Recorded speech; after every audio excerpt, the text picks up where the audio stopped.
a bottle of white, a bottle of red, perhaps a bottle of rosé instead. They say in vino veritas.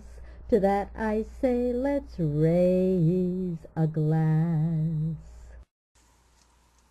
Welcome back to Got Knowledge, where you'll not only brush up on your blind tasting skills, but also enhance the enjoyment of your next glass of wine. My name is DeniZe, your virtual partner in wine. Tonight's session in How to Taste, a guide to enjoying wine by Jancis Robinson is the right temperature. In an effort to sharpen my blind tasting skills, I thought a visit to the Riesling & Co. Tasting 2011 would not only help me get a definitive bead on the nose of the Riesling, but also I'd be that kid in the proverbial candy shop of wine, with 65 vineyards from 6 regions, tempting me with Cabernet, Spätlese, Auslese, Beerenauslese, Eiswein und Trockenbeerenauslese. Alas, my candy shop suddenly became the siren song of the Lorelei, luring the fleeting fragrances in my Riesling to crash and sink back into the icy depths of my glass. Why?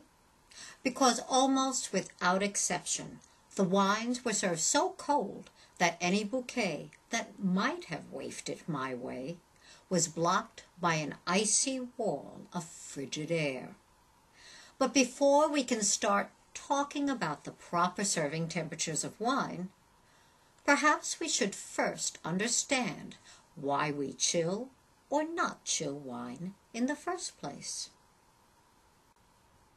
Generally speaking, the warmer the wine, the more flavor and aroma is released, otherwise known as volatile compounds. However, this generalization comes with one big caveat. If you're looking to maximize the enjoyment of your next glass of wine, be it red or white, serving temperatures will depend on the body, acidity, and tannin levels of that particular wine.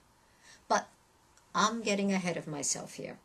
Let's begin with Wine Temperature 101. First, let's talk about what happens when wine is served too warm.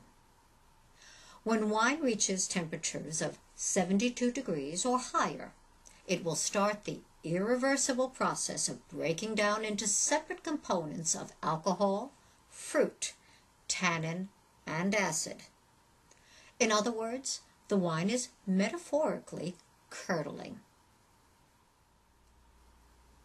Alternatively, if a wine is served too cold, say at 40 and below, any bouquet in your glass will be locked away. So what are the ideal wine temperatures?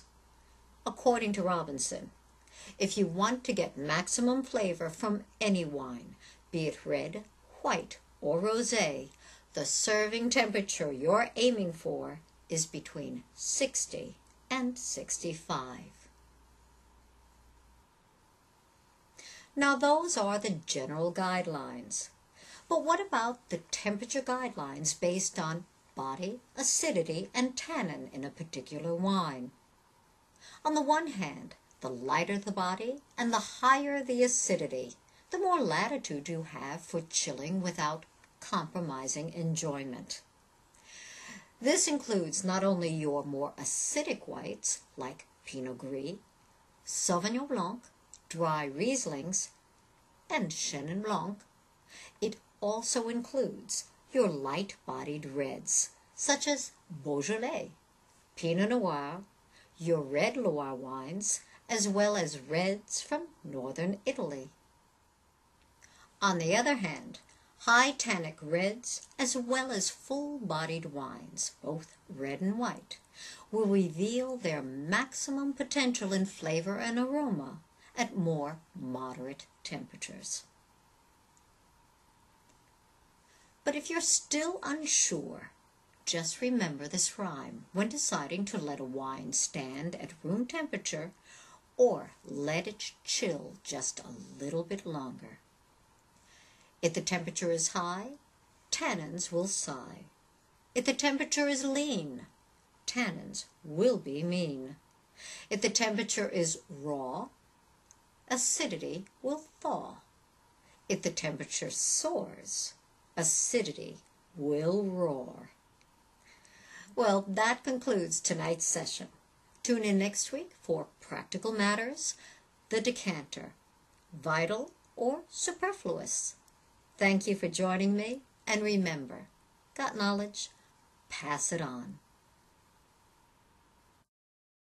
A bottle of red, a bottle of white, it all depends upon your appetite. I'm here on Tuesday, so drop by. Arrivederci, ciao, goodbye.